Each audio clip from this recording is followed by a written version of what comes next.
Here at Beaverton High School, we achieved two major milestones. One, we achieved what is called temporary certificate of occupancy. The city says that the building is safe for occupants to be in.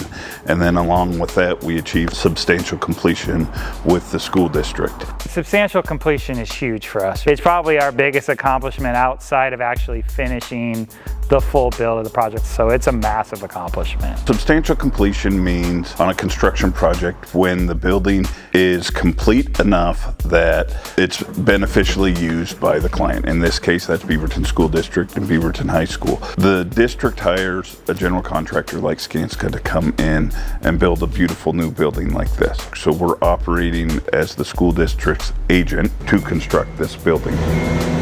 That area is given into the contractor's control. Once we achieve substantial completion, that control is turned back over to the school district.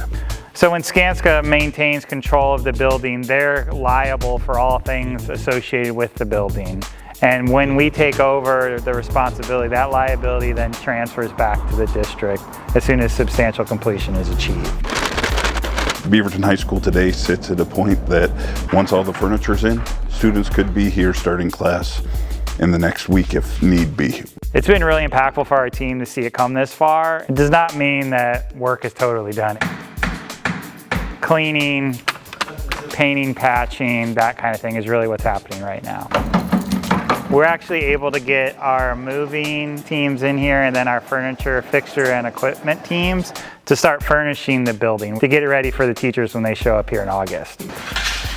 For the project as a whole, as soon as school got out, we got started to work in the softball and baseball field. We have a whole underground storm drainage system that goes in there, and then we're also preparing that area to be able to have new lights and turf installed on that. We also have the construction of a new field house that will have batting cages in it. We're building new tennis courts. There's a multi-purpose field that goes just east of the home grandstand at the football field, and then where the existing school sits today, that turns into parking lots, parent drop-off, and bus drop-off. We will begin to start abatements in the old building in August, and then you'll actually see that building start to come down in November.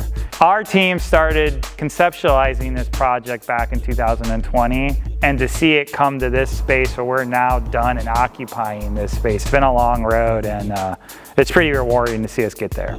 It is a great investment that the school district and the community's making, so, you know, Beaverton High School that stood there for 100 years, that they've got a brand new building that's going to stand here for another 100. It's one of the reasons why I love building K through 12 projects. It warms your heart, really, seeing all the hard work that you put in place to really providing something for the community and for the future of our country and our world.